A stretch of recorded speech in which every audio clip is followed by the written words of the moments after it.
The Chennai Silks Deepavali latest collection. Let the celebrations begin. நடிகர் விஜயின் தாயும் இயக்குனர் எஸ்ஏசியின் மனைவியுமான ஷோபா சந்திரசேகர் தந்தி டிவிக்கு பிரத்யேக பேட்டி அளித்து வருகிறார். அவருடன் செய்தியாளர் ரமேஷ் நடத்தும் நேர்காணலை தற்போது பார்க்கலாம்.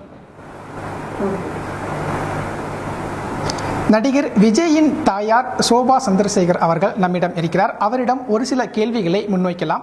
மேடம் வணக்கம். பிரபல இயக்குனரும் தங்கள் கணவருமான எஸ்ஏசி அவர்கள் அகில இந்திய தளபதி விஜய் மக்கள் இயக்கம்னு ஒரு கட்சியை பதிவு செய்திருக்கிறார். இது குறித்து உங்களுடைய பார்வை? எனக்கு ஒரு மாதத்துக்கு முன்னாடி எஸ்சிசி என்கிட்ட ஒரு அசோசியேஷன் ஒன்று ஆரம்பிக்கிறோமா, அதுக்கு ஒரு சைன் பண்ணணும் அப்படின்னு கேட்டாங்க. சரி, நல்ல விஷயம் தானே அப்படின்னு நானும் சைன் பண்ணேன். அப்புறம் இப்போது ஒரு 1 வீக் முன்னாடி திருப்பியும் இன்னொரு சைன் வேணும் அப்படின்னு கேட்டாங்க. பார்த்தா அது கட்சி ரிஜிஸ்டர் பண்ணுறதுக்கு அப்படின்றத நான் புரிஞ்சுக்கிட்டேன்.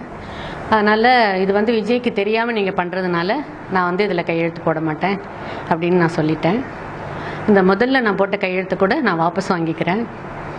இது சொல்லுங்கள். இப்போ அந்த கட்சியினுடைய பொருளாளராக உங்களுடைய பெயர் இடம்பெற்று இருக்குது. அது உங்களோட ஒப்புதல் இல்லாமல் தான் அப்போ இடம்பெற்றிருக்கா? இல்லை, அது முதல்ல எனக்கு இது அசோசியேஷன் சொன்னதுனால நான் கையெழுத்து போட்டுட்டேன். எனக்கு அப்புறம் தான் தெரியும் அது பொருளாளரோட கையெழுத்து அப்படின்ட்டு. அவர்கிட்டையும் நான் சொல்லிட்டேன், ஓகேன்னு சொல்லிட்டார் அவரும். நான் வேறு யாரையாவது போட்டுக்கிறேம்மா அந்த இடத்துல அப்படின்னு அவரும் எஸ்சிசியும் சொல்லிட்டாரு. பட் இந்த மாதிரி இதெல்லாம் மீடியாவில் பேச வேண்டாம்னு சொல்லி விஜய் பல தடவை சொல்லி கூட அவர் பேசிகிட்டு இருக்காரு. அதனால் விஜய் இப்போ அவர்கிட்ட பேசுறது இல்லை. இப்போ கட்சியாக பதிவு செஞ்சுருக்கிறாங்க. அப்போ நீங்கள் எஸ்சிசி சாருக்கு சொல்லக்கூடிய பதில், இப்போ உங்களுடைய ஒப்புதல் இல்லாமல் நடந்திருக்கிறதுனால இப்போ நீங்கள் அடுத்து என்ன பண்ண போகிறீங்க உங்களுடைய நடவடிக்கை? இல்லை, நான் ஒன்றும் பண்ண போகிறதில்ல. என்னோட சைன் இனிமேல் வேண்டான்னு நான் சொல்லிட்டேன், அவ்வளோதான். இப்போ ரசிகர்கள் விஜய் அரசியலுக்கு வருவாங்களான்னு ஒரு பெரிய எதிர்பார்ப்பு இருக்கிறாங்க. ஒரு தாயாராக நீங்கள் அரசியலுக்கு வரணும்னு நினைக்கிறீங்களா, என்ன நினைக்கிறீங்க? இல்லை, இது விஜய் கிட்ட தான் கேட்கணும். இப்போ நடிகர் விஜய் மறுத்திருந்தாலும் எதிர்காலத்தில் அவர் அரசியலுக்கான வாய்ப்பு இருக்குதா? இல்லை, இந்த விஷயம் விஜய் கிட்ட தான் கேட்கணும். இப்போ உங்களை பொருளாளராக நியமிச்சிருக்கிறாங்க அந்த கட்சியில். அப்போ நீங்கள் அதில் இருந்து விலக தயாராக இருக்கிறீங்களா?